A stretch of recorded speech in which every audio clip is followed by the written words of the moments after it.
opinion of Global Ministries Christian Church, its staff, or management.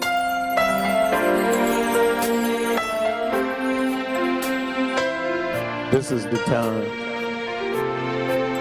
when we open up the doors to you and we let them in. When you're up, let 'em in. When you're down, let 'em in. When you're bound, let 'em in. Let 'em in. What we say to America is be true to what you said on paper.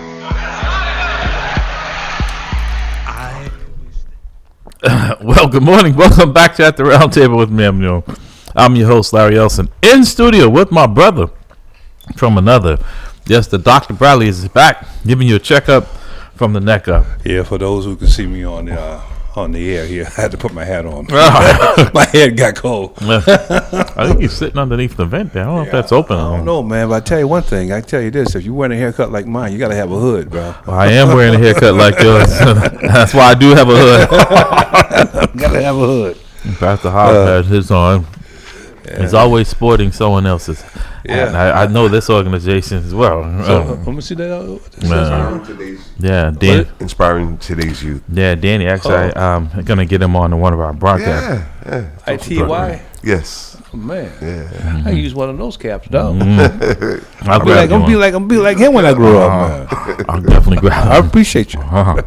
You want to thank our sponsor, Guarantee Rate Mortgage Company. For all your mortgage needs, give branch manager Cora Holbrook a call at area code 781-342-0252. Guaranteed Mortgage is located at 75 State Street in downtown Boston, Mass. Guaranteed Rate Mortgage Company, guaranteed to exceed your expectations. You know, Cora was in a couple weeks ago, Doctor, but I think you were off. Yeah, I was not. I couldn't be here. I think we had a couple extra sandwiches that day, Pastor. I know. I was missing it, man. Yeah, I get the next time. She could always take my seat when she comes. Yeah. I know. You know, it's funny. They have the advertisement that says, you know, you run on Duncan's, right? But when Dr. Bradley runs when Duncan gets here.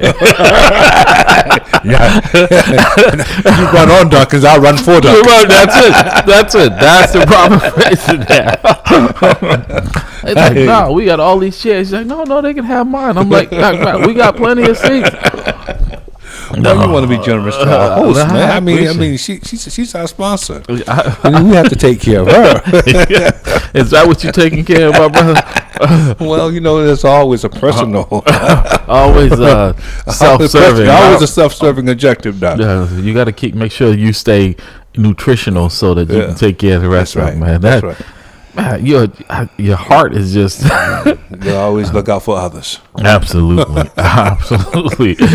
Again, you listen to the Round Table with MAMLEO. The calling number here is 617-282-0685.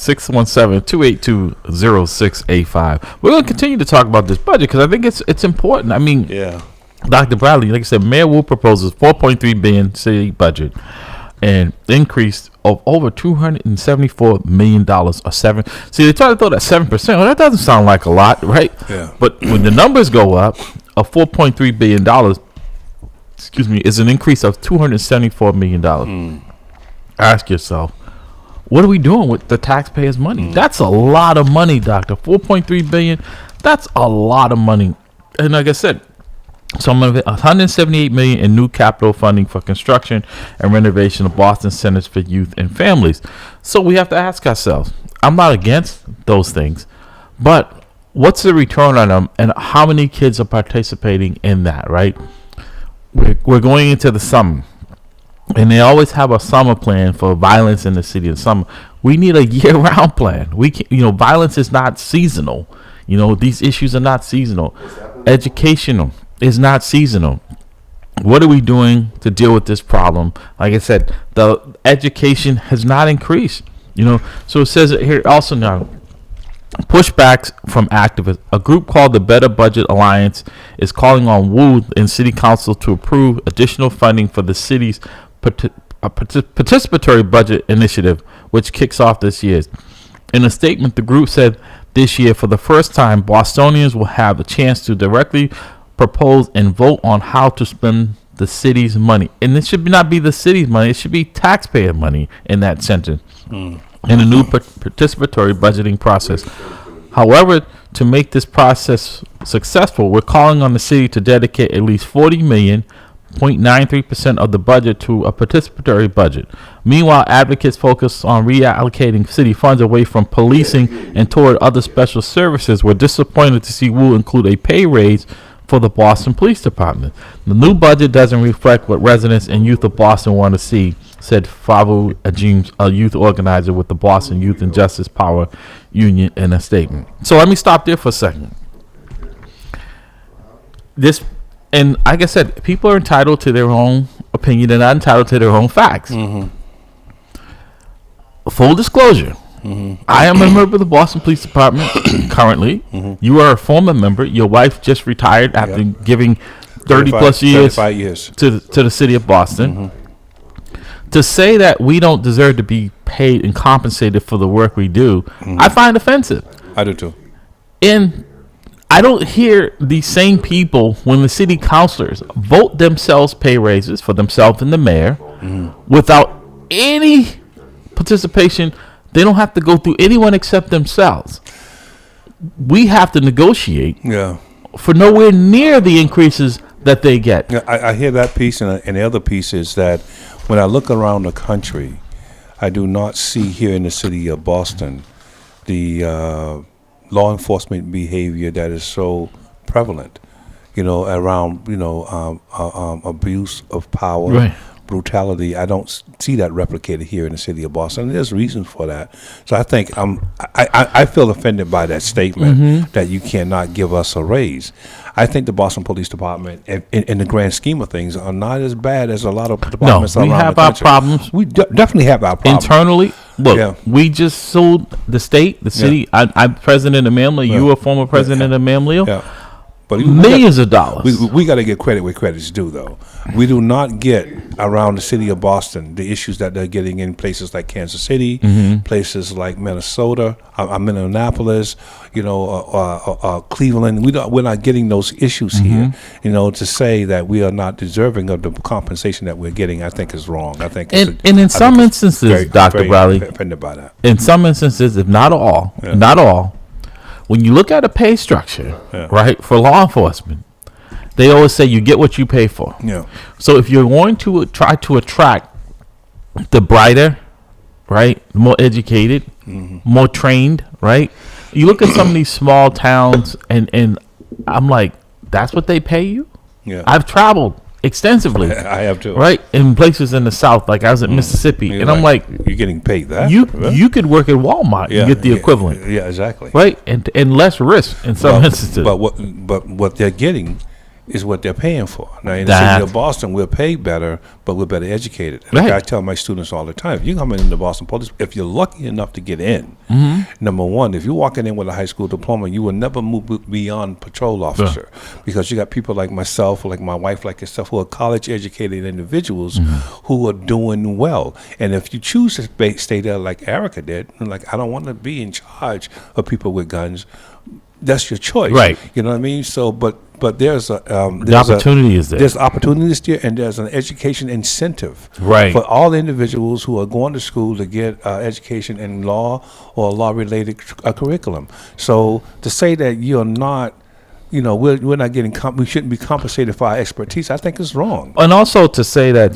they're upset with the mayor for treating police officers fairly as other city employees, providing a service, I think is wrong. And I think it sends the wrong message that the police are the enemy. So I tell people, in your times of distress, you don't dial 311, you dial 911. If you dial 911 and the fire department comes, they're going to say, well, we're waiting for the police department, EMS as well, right, to secure this depending area. on right, depending on the situation, right. So we specialize in a certain field of protection. You know what I mean? So I just feel that the narrative around refunding the police has taken on this weaponized by political parties, and it's taken on this whole different meaning of what the term actually means. Right. So let me go on to finish what he says. So he says he said when this is the organizer when she ran for mayor,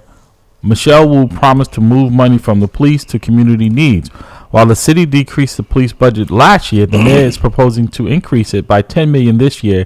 This year's budget includes more officers and continues funding high overtime costs, said Ejimis. The extra money could be used on other resources that are more beneficial for our community than hiring more police.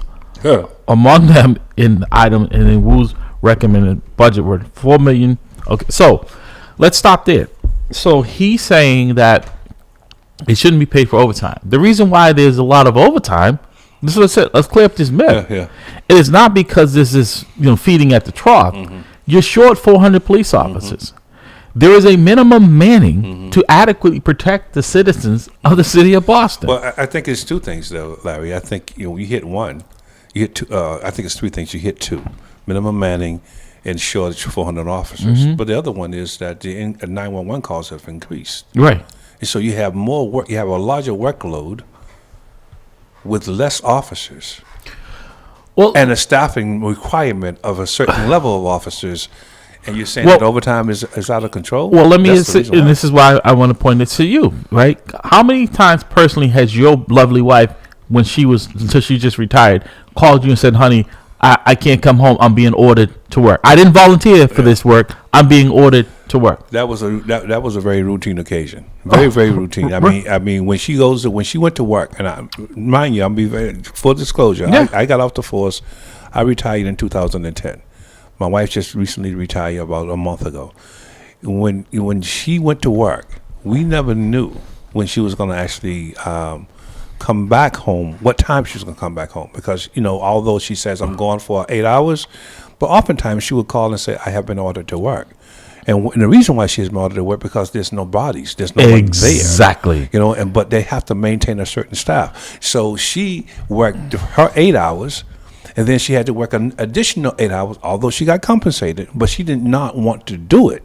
You know what I mean? She wanted to be home with her family. She could not do that because she was ordered, and when you're ordered, you have to obey the order to stay there for another 8 hours and work. Right. How is that fair to me and my child? That's my point, and that's the place that people don't get, right? Is that the mayor, without them explaining it, the reason why this $10 million is allocated, because they're not dumb. They looked at last year and said, okay, our hiring process is not getting any better. So based on last year's calculations, we've had to order X amount of people, because the police department, unlike other city departments, if the library doesn't have staff and they can close, it's unfortunate you go there, you can't take out a book.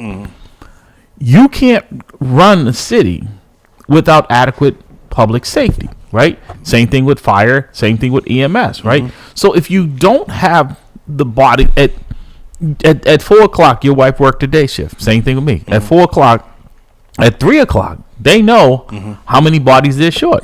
Well, we need 6 more people. They can't just say, well, we'll just take our chance, we'll cross our fingers and hope we can get through the night without them. They have to have six more people. And you cannot manufacture bodies. Robots, we're not at that point yet, where robots are actually, we're not into robotics yet. Robots are not answering calls. So that human being got to come forward. Right. And if that human being is not there, we're going to order, coming in, we're going to order the human beings out of here. We had to suffer through that for 8 years. Right. And so to say, that's why I'm offended by that statement. You know what I mean? To say that we are not worthy of that raise, I think is wrong to the officers who are actually putting their life on the line every day in the city. And then, by the way, they're doing a good job. If you compare them to other departments around the country, we are not getting the issues that are happening. Especially we have problems, yes, but not of the volume, not of that magnitude that we're having. Not of that magnitude with other departments. No, we don't. And see, what he's saying, he's asking for. It's for the mayor, as she did the previous year, to reallocate. They reallocated fund, and this is, like I said, it's all a game, a Ponzi scheme in some instances, right? Because here's the thing, Dr. Bradley, you know this because, like I said, you've been a supervisor, you've been a commander of the on the command staff of the Boston Police Department. So when they did this, I'm like, this is be honest with the public about their funds. Oh, we cut $15 million or whatever the amount was, $10 million from the police budget, and we reallocated it to community centers and all these things. That's all well and good. I'm going to do that. Fine. That looks good for the optics, right? That looks good for public relations. But here's the problem, as you just alluded to. If I work that overtime, I am going to be compensated, even if it's not in your budget, right? So you already know you're short 400 officers. So you already know you're going to exceed what you gave away. So you're giving someone else $10 million that you know you need here because of political reasons. It is not saving the taxpayers one dime. No, not at all. Right? Because you're giving away that $10 million, and you're still spending the same more money over here to compensate the for need you gave exactly to fill the need, right? Yeah. So let's be honest with people. People saw this as punishing law enforcement, right? And law enforcement was not. We were punished because we were ordered to work a lot more. But in that regard, we weren't. This is not overtime where they're creating work for us. The Boston Marathon. Who was out there in force? The Boston Police, first responders, right? The 10th anniversary. So this whole thing that they've created this narrative that it's us against the police, we need to stop that. We need to stop that. Yeah. When police are not being and behaving and acting inappropriately, we hold them accountable. Yeah. We must. But that goes right back to the point I made earlier about, having a problem with the authority figure. You know what I mean? I don't like to see that authority figure come to my house. I'm okay with the fireman. I'm okay with the EMS guy. He's going to help me out. But that individual who has to enforce the law, I don't like that individual because no one ever told me before I had to do what I didn't want to do. I didn't have that in my house. Yeah. I didn't have that in school. I didn't have that in the social control entities in the community. No one ever told me. Now you got this cop coming up saying, "No, you will do this, or I'm gonna lock you up." Now there's gonna be natural pushback, constant this tension. Between the two. You know what I mean? That's what we're dealing with. Well, Dr. Brad, let me ask you this, because like I said, you got me thinking this morning in a good way, right? So the number for non-emergency when you dial for the city of Boston is 311, right? It's for non-emergency. Have you ever called the 311 line? No. Okay. So if you call 311, it says, if this is an emergency, please hang up and dial 911. Right? That's recorded, right? Yeah. So my point to that is that they're not equipped to handle emergencies in the way of if it's a public safety issue. Now, if there's a water leak or something, even with that, we still have to get there and try to block off traffic. But I'm saying is that, okay, that might be, but it tells you when they first answer the call, if this is an emergency, please hang up and dial 911. That is the default when City Hall is closed, when all the other places are closed. That are saying, they said, we sometimes doze, but we never close. Right? Yeah, I've been there. First of all, I have two comments. My first comment is I'm happy to see that they put in 311. When I was the commander of 911 center, we were that hit my desk, and there was a pushback in the command staff as to not to do it. They wanted to use the mayor's hotline because it was distinguished. People would not get control. It had the 311 was too similar to 911, so we were concerned that people will not dial 911. They'll go to 311, and that will cause a delay in the response. So I'm happy to see, and my argument was exactly what they said. My argument was just make a recording to say, if this is an emergency, call 911. Right. And they didn't buy it, so I'm glad to see people thinking that way. The other thing is that, we can't close. The last strike we had in this nation around policing was in the Boston police strike of 1919. Remember that one? Yes. Those individuals. Well, I don't remember. I read about it. I'm saying education. I know I'm looking old over here. Well, my point here is that we can't strike. You can't strike against Governor Coolidge. You do not, Mayor Coolidge. You do not strike against the public. It's illegal. It's illegal to do it. Right.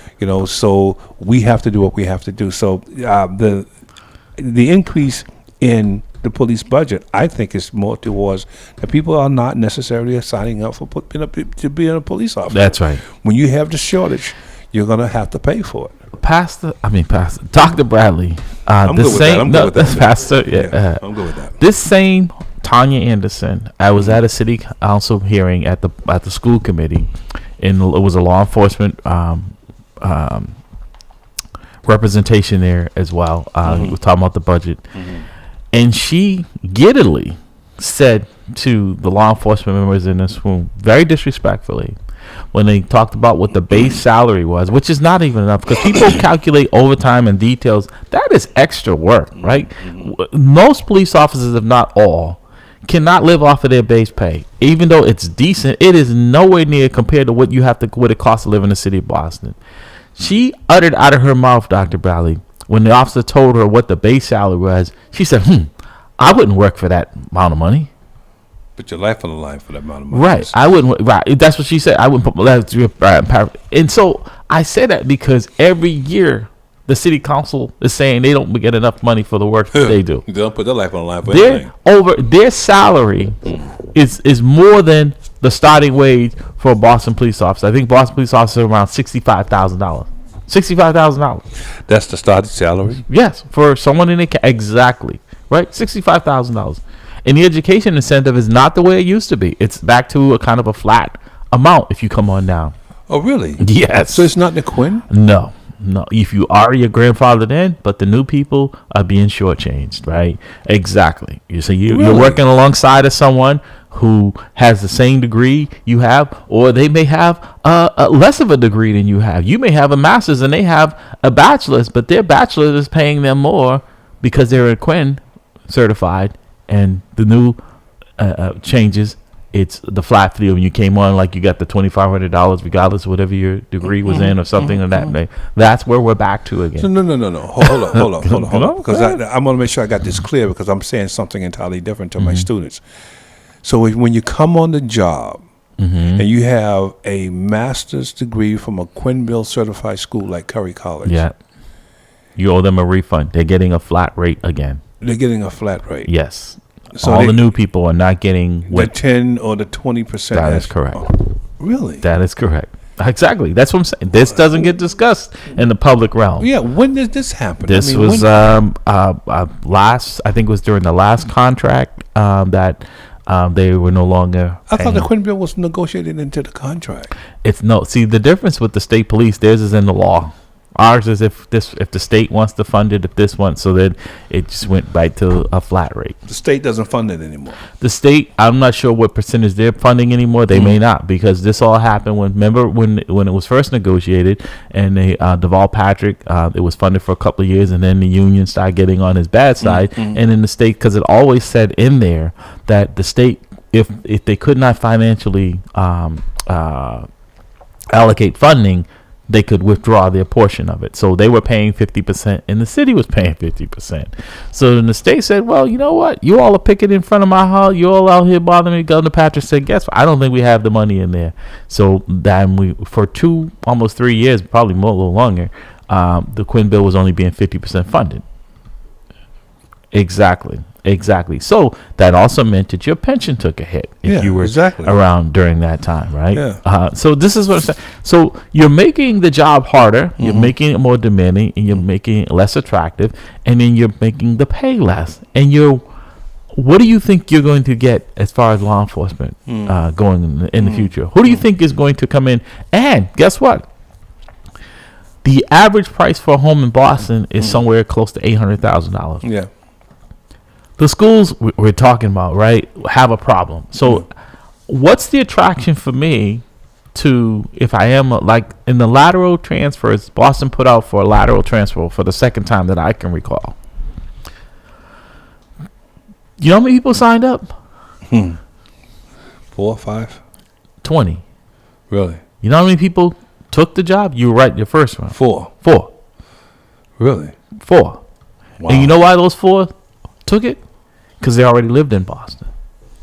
Wow. No one was willing to move back to the city of Boston, right? To take the abuse for the pay, to try to find a home, to put your kid in a private school, right? or try to get them into one of the exam schools so that you don't have to pay on top of all the other expenses of living in the city of Boston, right? I see you sitting there shaking your head. This is what, and the reason why I'm highlighting this, I'm not here to defend police. I'm saying is that it's an honorable profession, but if you want good people in it, there's a cost. City councilors, I'm hearing with their next contract that they negotiated for the next people coming in, will be close to $150,000 a year. And if officers are getting paid 65. 65. Yeah. Wow. What they have to also understand is that PD is we're in a very competitive society. So PD is competing with other public safety agencies and the private sector. There was a recent for quality people. article that came out, and several actually. 37 former Boston police officers went to the fire department. That used to be the other way around when I came around. I was hoping you said it was the other way around. The Boston Fire Department was using people to the police department. Exactly. Wow. Right. And that people are not signing up in the numbers that they used to. Right. So that's where it is drawing people to, and like I said, why would you want to come here and be abused? Okay, so estimate is between 61,000 to 82,000, but this is based on, so the average for Boston salary is $70,000 as of March 28, 2023. So $70,000, right? There's 52 weeks in a year, so you're talking about what, $1,300 a week, right? And then let's not forget the tax man, right? Let's not forget the tax man. Yeah, you got to make sure that Sam gets what he wants, what he needs, right? Or he will come and take it. Exactly. Right. Yeah. Wow. And so on top of all that, particularly black officers, right? How many lawsuits have we had to file against just to get some fair treatment? Right, just equity, right? Yeah. Just equity. Now, Boston firefighters' salary, right, is on average of $90,000. So that's the starting pay. 85 to 110. That's their pay. Yeah. For start, 85 to 110 firefighter. And it's up projected 10-year growth of 4%. Right. And the police is 65 to 80. 65 to 80. And they wonder why because you're constantly faced with danger because as opposed to occasionally. The difference with the fire department as well is that they're basically paid equivalent salary wise to Quinn Bill, and it's not required. It's not required. So, folks out there, you listen to At the Round Table with MAMLEO. The calling number is 617-282-0685. 617-282-0685. What do you like I say, you get what you pay. We have a $4.3 billion being $4.3 billion. I know, and it's funny because when I said that to Dr. Bradley, he's like, "What a B?" Right? What a B? I remember budgets in the city of Boston. I mean, when they had topped $200-300 million, people's eyes buckled, and now we're talking about almost $500 million. Well, a quarter of that is going to your schools, though. Yeah, if you think about it, right. I mean, that issue is I just can't get over the fact that you're paying, $100 million for buses, man. I don't get it. I was like, where are we here? Yeah. What's happening? Where are you putting that money? When the money arrives in the budget, I really would love to see, and that's why I think you need a school committee who will look at it and say, okay, we want to see where money is going, and we want to make sure that the money is there to support learning, to encourage learning, and create an environment that's conducive to learning. But that's why former City Councilor Yancey was rebuffed so much, because he had that oversight committee, right? And that's one of the things they shut down, right? Because there's nothing to see here, folks. Move along. But when you're spending that kind of money and there's no oversight, and again, you have to ask yourself, when you look at these city councilors, what are their qualifications for handling that kind of money? Yeah. Yeah. And then in their own words, it's not enough. It's not. We have to fight. City Councilor Hernandez. Everyone's fighting for representing their district, but in the end, there's only so much money to move around. $4.3 billion. You know how many? There's less than 17,000 employees in the city of Boston. $4.3 billion budget, an increase of $274 million from last year. That's most cities and towns. If I were the whole budget for everyone. If I were a taxpayer here in the city, though, I would probably be angry. I would be angry. But see, that's how they get away with it, Dr. Bradley, because most of the people who are impacted don't pay attention. Yeah. And then those who are more affluent doesn't bother. Like the guy was saying, he was talking to someone in this multi-billionaire. He was trying to explain to him how difficult it was for him. Yeah. You know, having to meet food. He's like, well, how difficult can it be? And he said, he asked him, do you know how much a gallon of milk costs? He's like, no, I don't. How much is it? Right? I don't go shopping. I wouldn't know. he said, it's someone does it for me. Right. But even if it's $10, to that person making $15 an hour, that's a lot of money. Yeah. That's almost, if you have to tax it, it's an hour's pay just to buy a gallon of milk. Yeah. This multi-billionaire, if it was $100, he wouldn't worry about that. Look how much Elon Musk spent the other day to send a rocket to blow up. Yeah. Right? Yeah. Hundreds of millions of dollars. Yeah, he was like, well, you know, we're lucky if we clear the pad. Right. Up in the air. And just, okay. That was success. I think someone pushed a button and blew it up. That was success. That was success. That's when you have so much money that you can buy companies just to watch them go under. And laugh about it. Right. This is what I'm saying. This is the insanity. Yeah. And yet, like I said, we continue to spend money, throw money at the problem, create more bureaucracies to deal with the problem, right? Every time we have a problem. I mean, look, the police department's no different, right? How many times has the gang unit been renamed, right? Whenever it gets a bad taint on it, right? Yep. It's the youth violence strike. It's the anti-crime. It's this, you know. It's this, it's that. Right. Yeah. Right. We come up with it. I mean, I was saying to someone the other day. Same old agenda. I was at a meeting. I said, folks, do you realize how low we have gone? That the Boston Police Department, and you tell me if I'm wrong, Dr. Bradley, some of the units that we have now, we did not have. The school police unit we did not have, but we saw a need, and I definitely see the benefit of it. We have a crimes against children's unit. Let that sit in for a moment. A crimes against children unit dedicated, not a detective. We have a whole unit of officers, detectives actually, and detective supervisors that just investigate crimes against children, right? Growing up, if there was a crime against a child, in a sense, it was almost like a DCF type of thing, right? The police would help them if they were going to remove the child. But the fact that we have a unit just dedicated to crimes against children, how low have we sunk? No. Well, in the day, the community would have dealt with the crime against the child.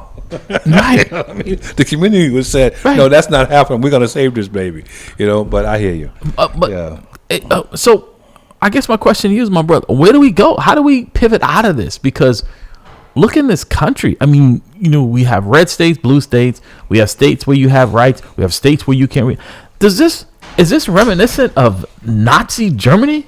Well, I think, and I was talking to, I'm talking to my wife about this last night over dinner.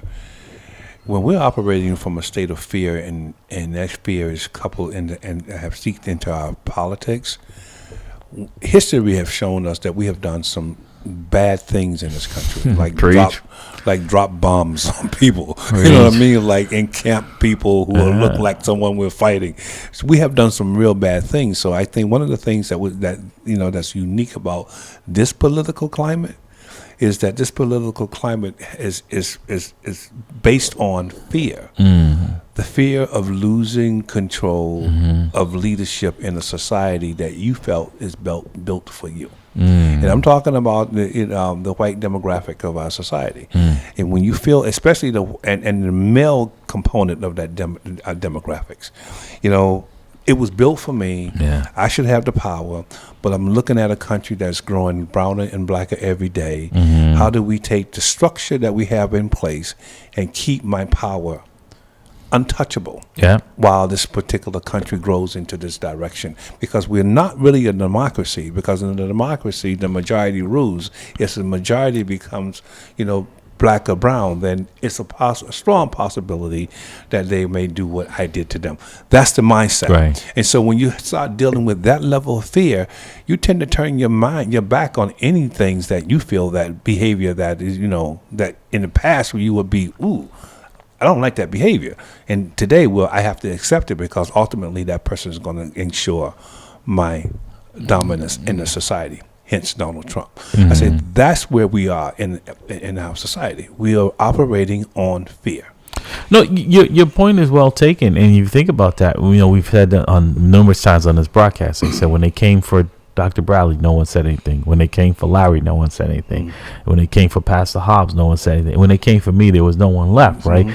And if history has taught us anything, I think people are seeing that, because initially it was, it's the Mexicans, right? When Donald Trump came down the escalator, right? We got to put up a border. And then it became black people, right? And the Central Park 5, and they should be hung, right? And so in general, and then people say, wait a minute, this is, now in Florida and other places, you can't read books that don't deal with Christian white beliefs, right? And then they're saying, well, okay, you still haven't got to anything that I care about, right? And now, right, I think where they really stepped their foot in a little bit too much is this whole abortion thing, right? Because they're like, well, wait a minute, that just doesn't affect that population, right? Because I know a friend or a girlfriend or even myself, right, where I've gotten myself into a situation where that happened, and you mean that's no longer available, and then one person in Texas gets to decide whether or not he thinks what you claim, well, because the court said that's slippery, so we're going to send it back to states' rights, right? We'll let each state decide what they want to do in their state as relates to this matter. Because the irony is that they said that, well, that was the same thing with guns, right? Well, people should have a right to, so people have a right to guns, but women don't have a right to choose what to do with their bodies, right? Between them and their doctors. And I'm not talking about, some of these might be people who just don't want to have a child. Okay.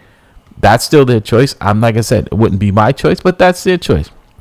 But then when you really get into this, Dr. Bradley, and you find that this is something where people, it's life threatening. Doctors are sitting there deciding whether or not I'm going to be sued for applying something that could save my patient's life. This is not a voluntary abortion. Right. This is something that is medically needed to save this person's life, because neither one of them are likely to survive. Right. But the politics have played into it so much. Well, but then again, that goes back to my argument around fear. And I'm going to actually, and I always use history because I think history kind of tells us where we're going if we're not careful. And it repeats itself, right? What's that saying? He who hasn't learned from history is doomed to repeat it. So I'm gonna throw a name out called John Wittenberg. He wrote a book back in, and I want to say 1987, 86, 87. The title of the book is The Birth Dearth. The Birth Dearth? Birth Dearth. And in D-I-R-T-H? D-I-R-T-H. Okay. D-E-A-R-T-H. Okay. All right. And what his argument was in the book, or is in the book, if you can get it, it's very expensive, by the way, because they don't want you to get it. But anyway, but you can go in and Google it. Google it, you'll see. What his argument is in that book is that the problem with America is that it is growing browner and blacker too quickly.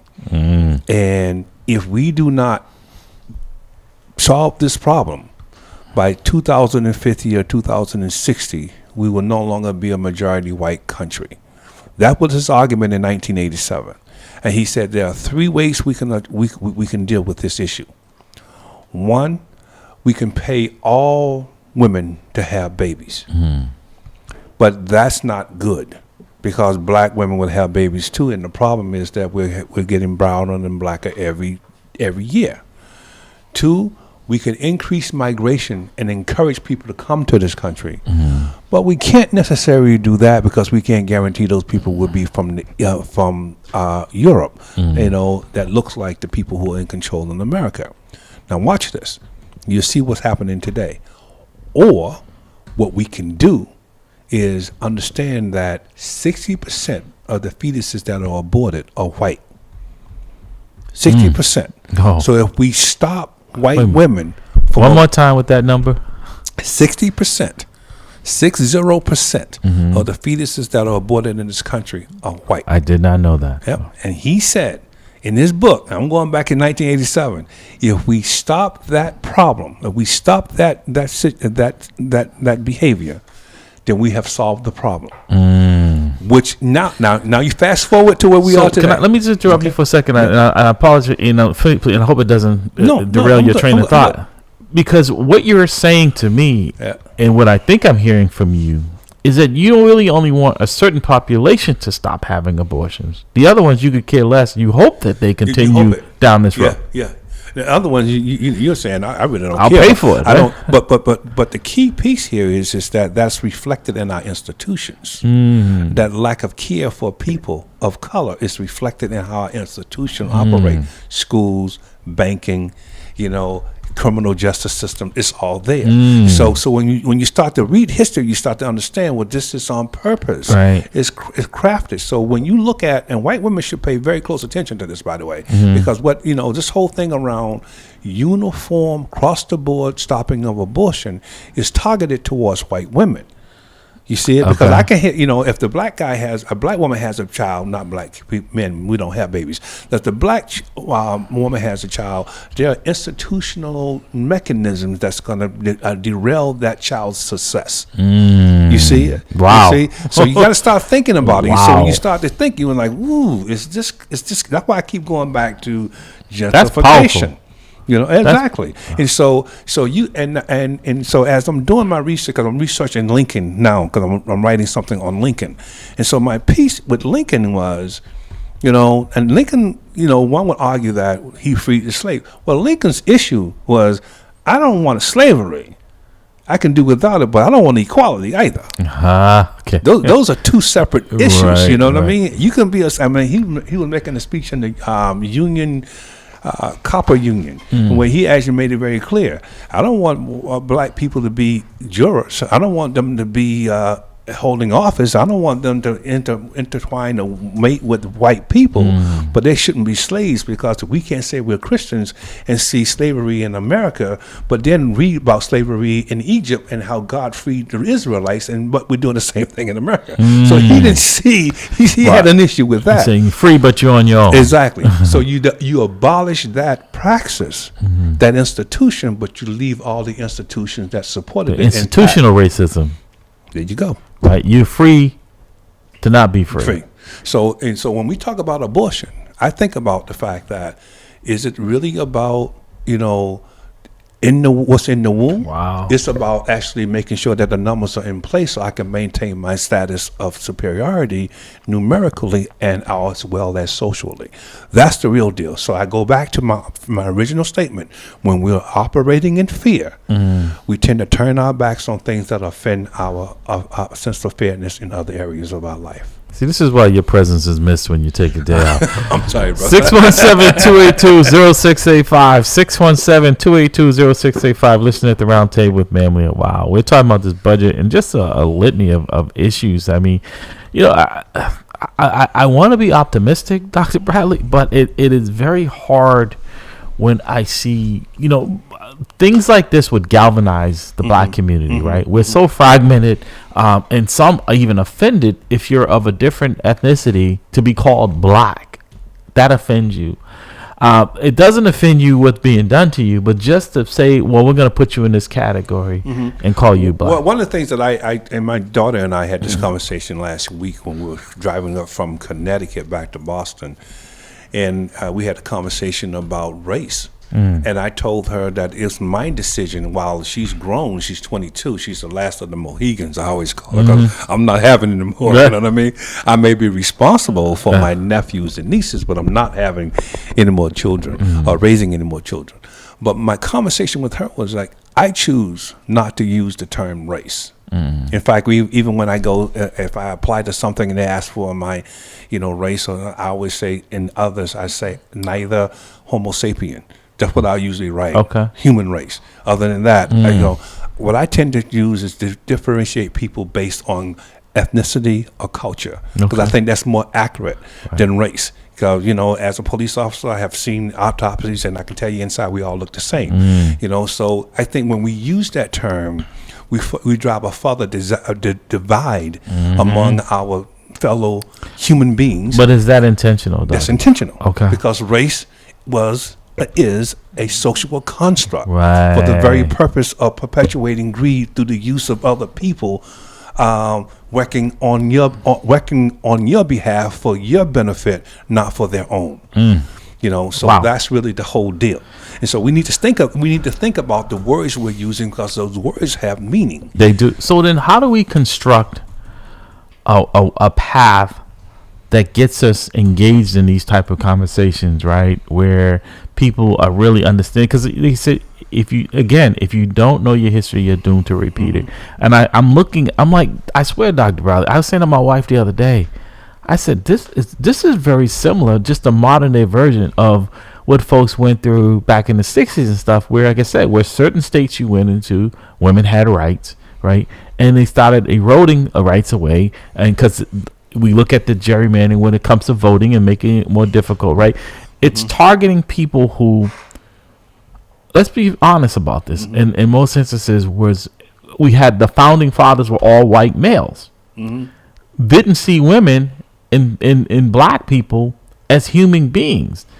And so some would say that if these folks had thought, and they're probably rolling over in their graves, a lot of them, like I said, because we put some of them on pedestals because of someone else's version, and then they don't go into it and rip it apart like you do about Lincoln and others, that they weren't these great people, that their only thing was to free people. There was ulterior motive, and they said, hey, equality doesn't mean equality, right? I say this because I say some would say that if they had thought literally, because they didn't see black people again and women as humans or people who had rights, and those rights didn't come from women and minorities till later on, that someone said they would have included in the Constitution that all white men are created equal, right? So that they could be clear, but they felt like it didn't need to be defined because those were the ones who held the power, and that this would never be changed. And someone wouldn't 100 years later look at it and say, wait a minute, the wording in here says that all, because it says all men, it didn't say all people, right? So clearly that was the underlying. I mean, am I reading too much into that? No. There's a conversation among academia, and I'm among those individuals that feel this way, that when they actually fought the Civil War, and the Civil War was concluded, that they didn't go far enough. They should have ripped up the Constitution and rewrote it, because the Constitution was written by white men who were actually looking out for the interests, for their own interests. Most, if not all, were slave owners. Yeah, well, actually, out of the 55 delegates that represented the colonies in Philadelphia in 1887. Out of the 55, 25 of those individuals were slave owners. So they couldn't have been talking about us. No, and the very first 4 of your 5 presidents were slave owners. All right, so the idea about around the Constitution, which is a separate document than your Declaration of Independence, right? That whole idea is fraudulent. If you think about it. So someone like Clarence Thomas, who is about this strict Constitution, should be afraid of it becoming a strict Constitution. Well, Clarence Thomas would not have been allowed to be even at. That's what I'm talking about. No, he. That's what I'm talking about. So the originalists is what you're saying, right? The originalists, what they're saying is that they want to stick to the Constitution as it was framed in the minds of the slaveholders, right? That wrote and pushed for it. Right. So there were interesting conversations happening in the convention. For instance, we'll look at the your Bill of Rights, what we always talk about. Well, the Bill of Rights, Madison, who actually wrote the Constitution. Jefferson was away. Madison did not want a Bill of Rights. He was adamantly against it. In particular, he did not like the idea around the Second Amendment, your gun amendment. All right, but the whole basis of it was, what was his objections to that? His objection was that his particular the frame of the Constitution was sufficient to actually usher in government. It had already limited the structure. The power of essential government, and gave most of the power to the states. Okay. All right. So he was like, why do we need this? Well, the issue was Patrick Henry and George Mason debated with Madison and said, listen, we can't, slavery is something that the southern states are going to, we're going to be really tight on this. And oh, by the way, our whole objective is to make the southern part of this hemisphere all slave state, all the way down to South America. Wow. That was the whole idea. That's where they were going, especially with the Confederacy. And so, they debated with Mason and Henry, debated with Madison, and Madison said, okay, fine. So the deal was this.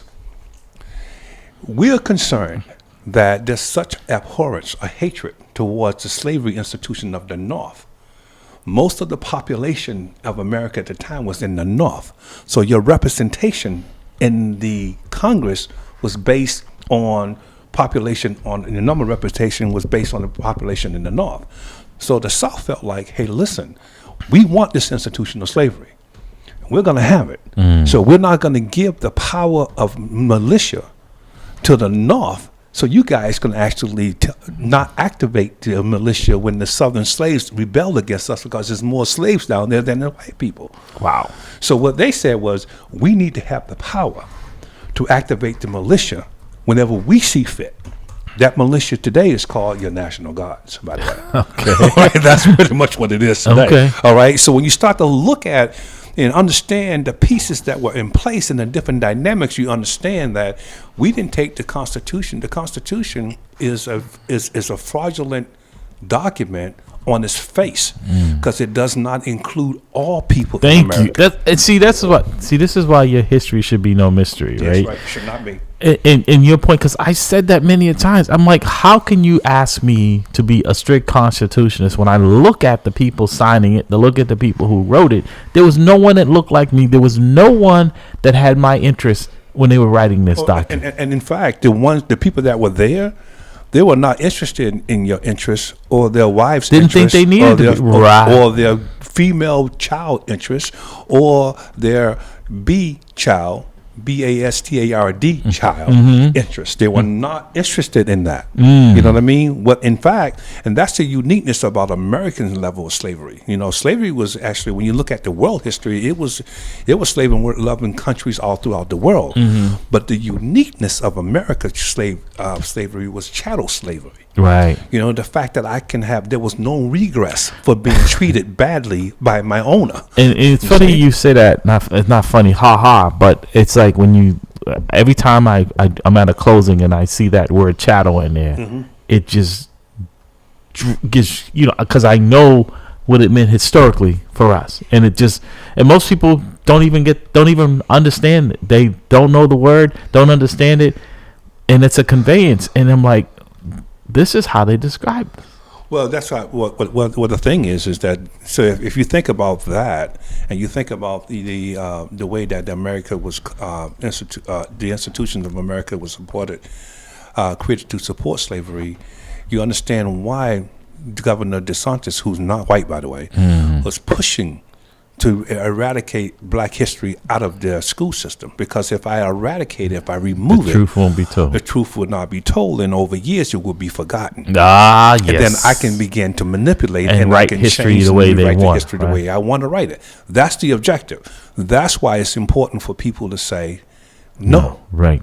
We're not going to allow you to erase our history, because it's your history too. Exactly. America would not be America without our history. That's right. You see what I mean? And you would not be the prosperous and richest country in the world without our history. And that's free labor. Uh-huh. So we have to do something about it, because if we don't, the future us, the people that look like us in the future will not know us. This is Paul. We're going to continue this in the 9 o'clock hour because, this history lesson here, folks, you're getting from Dr. Bradley. I'm telling you, that 2-week hiatus has really got the juices flowing because I am in power. Pastor Hobbs over there smiling. I can see his Colgate smile. Folks, you've been listening to history here at the Round Table with MAMLEO, and we're going to take a break. But we're going to continue down this road because your history, our history, their history should be no mystery. And right here, you're going to get some more history when we come back with Dr. Bradley in Black History Month every day at the Round Table. I hear you, brother. I appreciate you. Hey, that's powerful. I came up from the bottom, always rooting for the underdog. I wrote 300 songs in 1 year, Boogie will tell you I'm on it.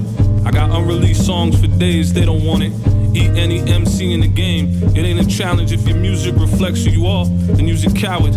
I can see through the lies you ain't living what you spitting. If your money's so long, why your dog's in prison? Why your baby mom's stripping, why your mom's still living in that same broken home that you used to sell piffin'. You ain't gotta lie to me to sell me a track. You ain't gotta rock fake jewels or walk around strapped. I respect artists getting money, but love them for spitting crack. And the fact that one track can move a family out the trap. It's a dream for us lost souls brought up in the mix. I'm motivated by the artists coming out in my midst. And the artists that paved the way when I didn't exist. Music's a skyscraper, I'm just trying to add a couple bricks. This is for the dreamers. They say I am a dreamer. Cause I still believe that anything is possible as long as you work hard. Hustle real hard, hustle real hard. Hustle real hard, hustle real hard. So if I never see ya, never get the chance to meet ya, no, I came up from